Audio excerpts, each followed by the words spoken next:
कहानी एक ऐसे घर से जहां शादी का माहौल है, लेकिन टेंशन और शांति इतनी कि शादी का घर किसी जंग के मैदान जैसा दिख रहा था। अरे जैसा मर्जी डेकोरेशन कर दो, पैसों की चिंता मत करो। इतना पैसा जब लड़के वालों को दे दिया तो फूल वालों को देने में मुझे क्या दिक्कत है? अरे धीरे बोलो ना, साफ लग रहा है कि फ्रस्ट्रेटेड हो। अरे तुम तो चुप ही रहो, एक बेटी संभाल नहीं पाई। सारा दिन मैं काम पर जाता था, सोचता था घर पर बच्चों को अच्छे से संस्कार मिल रहे होंगे, लेकिन नहीं, मैडम को तो अपनी किटी और फैशन से फुर्सत मिले तब ना। माँ चुपचाप वहां से चली जाती है। समझ में नहीं आता कि आखिर शर्मा खानदान में हो क्या रहा है। कल तक चिड़िया सी फुदकने वाली शीना की शादी यूं अचानक एक मोटे काले लड़के से क्यों हो रही है?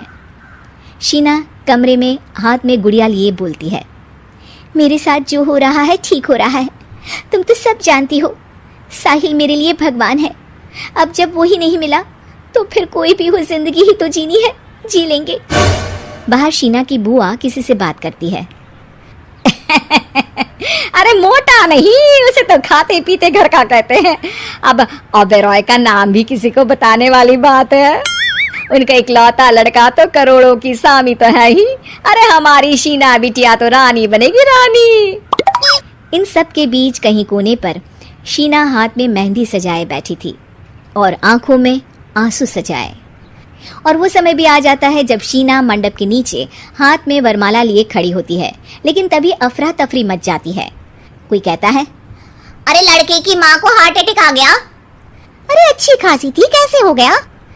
अरे कहते हैं ना, किसी किसी लड़की के पैर अच्छे नहीं होते, हो सकता है कि मनहूस है ये लड़की। शीना पास खड़ी सब सुन रही थी। फिर शीना अपने कमरे में आ जाती है। शादी ये कहकर नहीं होती कि लड़की मनहूस है। अब लगातार शीना के लिए लड़के देखने आते, लेकिन आस पड़ोस या किसी के कहने पर शादी हर बार टूट जाती।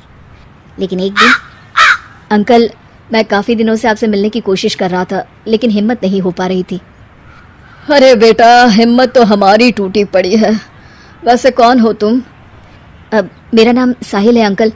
मैं शीना से प्यार करता हूँ और उसी से शादी करना चाहता हूँ। अरे अब तो किस जात के हो ये भी मायने नहीं रखता।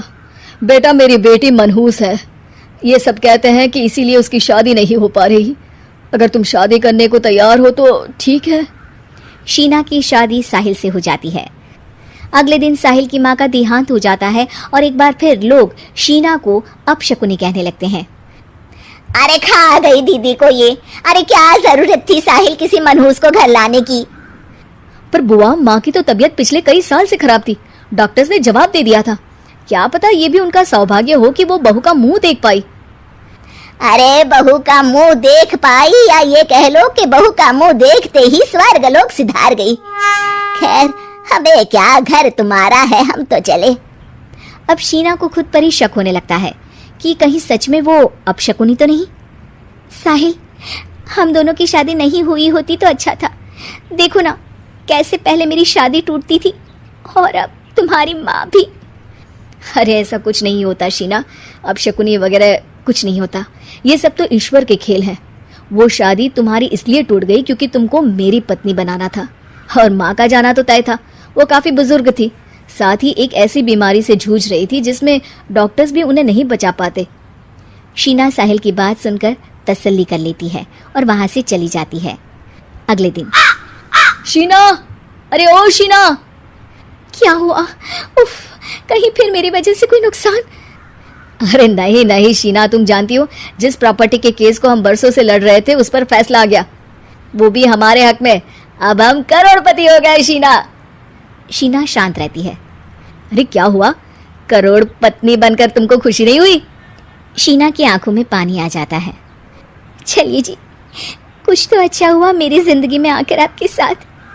साहिल शीना को गले लगाकर कहता है, मेरी नई नौकरी भी तुम्हारे ही आने से लगी।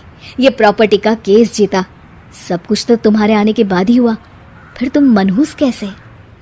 ये सुनकर शीना खुश हो जाती है।